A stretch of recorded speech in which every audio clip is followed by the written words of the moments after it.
observamos distintas realidades. Para construir una perspectiva propia. Cíclope. Una mirada Entre muchas.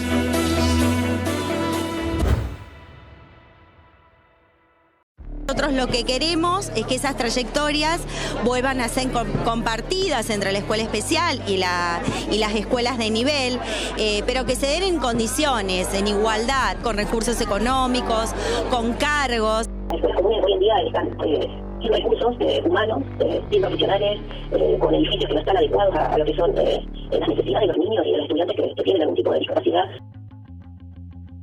personas con discapacidad, escuelas especiales o inclusivas. No hay vacante, quedó en lista de espera y deberías buscar un lugar más adecuado. Son algunas de las excusas que suelen recibir las familias cuando quieren anotar a sus hijos o hijas con discapacidad en una escuela. En esta edición de Cíclope analizaremos en qué consiste la educación inclusiva, si se contrapone con la educación especial y si el sistema educativo está preparado para incluir a niños y niñas con discapacidad. ¿Qué diferencia hay entre educación especial e inclusiva? Y en el caso de mi hijo, tiene específicamente un trastorno del lenguaje mixto. ¿Qué quiere decir esto? Que no sabemos en qué medida comprende y por eso su posibilidad de interacción a nivel social se complejiza, ¿no? Y en su edad, digamos, todos los demás niños y niñas que no tienen ningún tipo de trastorno ya tienen un nivel de comprensión un poco más elevado, lo que hace que en los ámbitos educativos, por ejemplo, él deba abordar los contenidos de otra manera, adaptarlos. La educación inclusiva es un tipo de educación que está pensada para dar acceso a una educación igualitaria y equitativa a todos los niños, a todos los educandos en igualdad de condiciones, ajustándose a sus posibilidades, a sus situaciones, a sus necesidades. Parte de entender que la diversidad es una condición humana, que los grupos son heterogéneos, que todos nuestros alumnos son distintos y que esa diversidad es una riqueza y que trabajando con esa diversidad nos enriquecemos todos. La escuela especial se ha ido transformando en este sentido y ha hecho cada vez más esos movimientos hacia la escuela común. De hecho, en las estadísticas, por ejemplo, que nosotros tenemos en la provincia, vemos que las ofertas de jardín de infante en la escuela especial, ya no hay alumnos adentro de las escuelas especiales en esa oferta. Están todos incluidos en el nivel inicial obligatorio. Entonces esto habla que al desaparecer una oferta, desaparecer o mermar una oferta de la modalidad, no es que desaparece la modalidad, está dentro de la escuela común, acompañada por las maestras de la escuela especial en el nivel inicial común. La educación especial es una modalidad educativa que está pensada para aquellos alumnos que tienen algún tipo de discapacidad que les genera dificultades importantes de acceso al currículum común y que requiere de métodos especiales para poder aprender un contenido o un caudal de contenidos que sean significativos para su propia vida. De pronto, según los tipos de escuelas especiales, las currículas van a tener contenidos muy propios de las necesidades de los alumnos a los que les presta sus servicios, ¿no? No es lo mismo una escuela para jóvenes no videntes que una escuela para personas con dificultades auditivas, que una escuela para alumnos con dificultades más de nivel cognitivo. Nosotros tenemos en la provincia de Santa Fe 147 escuelas especiales dentro de lo que es gestión oficial y gestión privada. Es un trabajo donde se apunta mucho a la corresponsabilidad entre la escuela común y la escuela especial. La educación especial es educación inclusiva. Entonces, si busca la inclusión, no hay, digamos, un versus. Y creo que ese es un fantasma también. Pensar que la educación especial no propicia la inclusión. Creo que en realidad ese es un fantasma que hay en relación a que posiblemente porque en un primer momento los alumnos que ingresaban a la escuela especial después no podían participar de los espacios de escuela común. Eso en algún momento sucedió así, pero desde hace varios años que no viene sucediendo. Aunque el Consejo Federal de Educación establece que todas las escuelas tienen el deber de adoptar las medidas necesarias para garantizar que las y los estudiantes con discapacidad participen en igualdad de condiciones, los docentes aducen que no están capacitados para recibirlos. ¿Estamos preparados para la inclusión? Cuando quisimos anotarlo a David en la escuela privada, nos dijeron que no iban a recibir más niños con discapacidad en esa escuela porque los niños con discapacidad hacían que los docentes no tuviesen buena salud mental y que esa escuela tenía que preservar y resguardar la salud mental de los docentes. Y que además, para ir a esa escuela, los niños tenían que respirar salud, centrando la dificultad en la personita y no entendiendo que la discapacidad está mediada por estas barreras actitudinales, sociales, económicas. Y fue una experiencia muy devastadora para nosotros recibir ese mensaje y además que intentamos de todas maneras establecer un diálogo, porque no solamente tienen una visión distorsionada de lo que es la discapacidad, sino una visión distorsionada de lo que son todas las infancias con discapacidad y la educación inclusiva, que es un derecho humano. Hicimos la denuncia en el INADI porque yo intenté ese mismo día comunicarme con la vicedirectora, la llamé por teléfono y ella me dijo que me mandó a decir que estaba ocupada y que la llame a las 2 de la tarde. A las 2 de la tarde volví a llamar y dijo que ya se había retirado. El Ministerio de Educación propicia capacitaciones para poder atender a la diversidad. Entre la diversidad están personas con discapacidad y en eso también se está propiciando unas líneas de acción. Desde el inicio de la gestión se viene trabajando tanto desde la modalidad de educación especial como desde la subsecretaría de los niveles obligatorios. Se viene trabajando el cuidado de las trayectorias educativas de cualquier persona. La modalidad de educación especial de la provincia sí viene planteando para todos los niveles obligatorios que tienen que ver con poder pensar la salud mental en las escuelas, cómo poder tramitar lo grupal, la convivencia, cómo poder abordar este trabajo desde las gestiones directivas, porque sabemos que producir estas transformaciones también tiene que ver con un trabajo de gestiones directivas.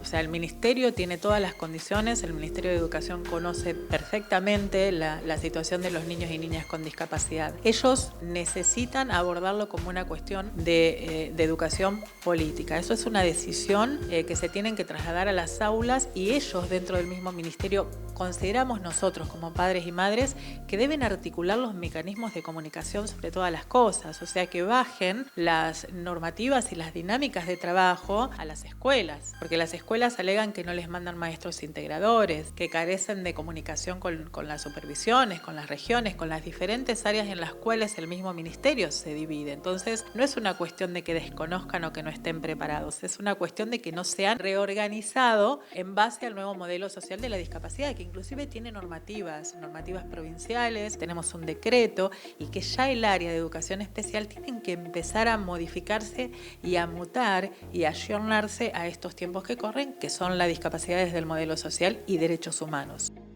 Yo creo que el reclamo de los papás es un reclamo válido, es un derecho. Muchos movimientos sociales se producen por los reclamos de los padres y creo que los que estamos como funcionarios políticos tenemos que saber escuchar estos reclamos. Nosotros los escuchamos, propiciamos esto y por eso en esta gestión avanzamos precisamente con impulsar y fortalecer el movimiento inclusivo.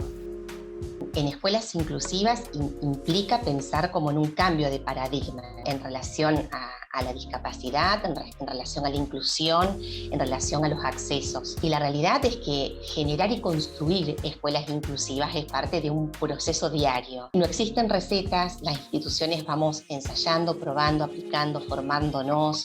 No siempre las cosas que resultan con un niño resultan para otros. Y la realidad es que para que realmente el paradigma de la inclusión se instale con muchísima más fuerza, se requieren de decisiones políticas educativas, de decisiones humanas, ¿no? De actitudes. Yo puedo decir que la institución en la cual yo trabajo tiene todo un camino hecho en relación con el trabajo en la inclusión, pero porque es una escuela que hace 35 años que recibe alumnos con discapacidad. La mayor complejidad para los docentes y las docentes es el desconocimiento y la soledad que ellos suelen alegar. Pero este desconocimiento no está dado por la situación actual, sino que hay una falla en la capacitación que ellos tienen o en la comunicación que ellos tienen con el Ministerio. Es el Ministerio de Educación el que tiene que brindarle las herramientas a los docentes de las aulas. Y existe la figura del maestro integrador, que nosotros también la estamos empezando a discutir, porque el resto de los niños no tiene a nadie al lado. Entonces nuestros niñitos y niñitas van con un maestro integrador y eso ya marca una diferencia, pero también somos plenamente conscientes de que es una generación bisagra, ¿no? Que es una generación que va a ir marcando una tendencia y que si nuestros niños y niñas tienen la oportunidad de ingresar en estas aulas que se resisten, es básicamente por un prejuicio que nosotros todos los días nos encargamos de marcar. Los terapeutas ocupacionales somos especialistas que trabajamos en equipo adentro de las escuelas, tanto de las escuelas especiales como de las escuelas comunes, y lo que hacemos es trabajar en función de facilitar el logro de lo que son los propósitos de esa institución. Muchas mamás se solidarizaron conmigo, muchos papás, y me dijeron que ellos conviven con esta situación. O sea, que lo que me pasó a mí les pasa a ellos y que no todos tienen la posibilidad de expresarlo o que se animaron, ¿no? Porque del otro lado están las instituciones educativas, y más cuando son cristianas, más cuando son privadas. Ahí pensé, bien, ¿cómo hacemos para insertar a mi niño en una escuela donde la ideología es esa? Que los niños son especiales, que se comportan de determinado modo. Tiramos la toalla, seguimos adelante. Y ahí me di cuenta que más que nunca había que seguir por ese camino, que más que nunca tienen que atender y entender que las infancias con discapacidad tienen el mismo derecho a recibir una educación cristiana, una educación católica, una educación pública, la educación en cualquiera de sus formas. Las leyes acompañan al paradigma de la educación inclusiva, pero en la práctica el cambio cultural en la sociedad y en las instituciones aún no se materializó. Hacia una escuela para todos. El paradigma de la inclusión y las leyes que abogan por la inclusión marcan como un antes y un después en relación a la forma de hacer las cosas. Como ideal de forma de trabajo, en verdad nos puede encontrar a los diferentes actores educativos como en puntos de desarrollo y de convicción distintos. Sí creo que ya no hay retorno, ¿no? Que ya no se puede volver a dar marcha atrás y pensar en la discapacidad como algo que haya que erradicar o como niños con problemáticas que hay que corregir. Hoy claramente es necesario pensar, y las legislaciones lo indican de esta manera y nos responsabilizan en los pasos que damos en cuanto aún a pesar de buscar las formas, instrumentar los medios para que estos niños accedan. La realidad es que no hay alternativa frente a esto. Frente a algo que está declarado como ley, lo que hay es un camino por recorrer que regule adecuadamente lo que se está haciendo.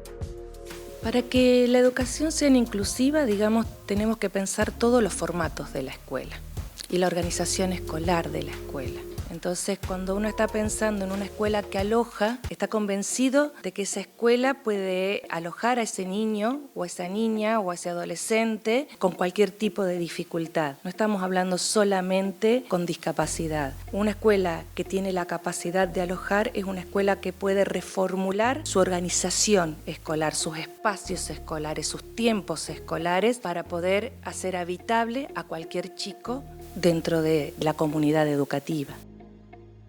La solución para que nuestros niños y niñas puedan ser incluidos en las escuelas parte básicamente de una decisión ministerial, de una decisión política del Ministerio de Educación y de una injerencia más certera dentro de los ámbitos escolares, privados y públicos. Ese es el único camino.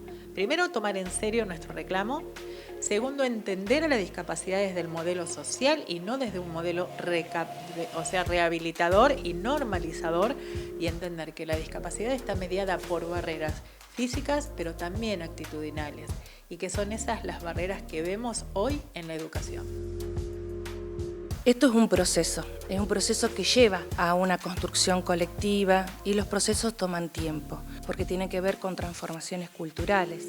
Anhelamos y impulsamos y propiciamos que nuestros alumnos, las personas con discapacidad, puedan estar todos en esos espacios comunes, transitando precisamente los espacios comunes completos, en horarios completos, en trayectorias completas, en espacios curriculares completos y aprendiendo, y acompañados por la escuela especial. No sé si hay una solución exacta. A ver, yo creo que son procesos de cambios, ¿no? De cambios en el colectivo social, los que van gestando como el terreno para que esto cada vez se instale con más fuerza. Los cambios sociales implican cambios de actitudes, cambios de valores, cambios de creencias, cambios de miradas, formación, mucho estudio, mucho aprendizaje y convicción, ¿no? Entonces creo que el conjunto de todos esos cambios, más las decisiones políticas institucionales, es lo que de pronto puede ayudar a transitar esta transición desde un paradigma de pronto más biologicista hacia un paradigma inclusivo y de derecho.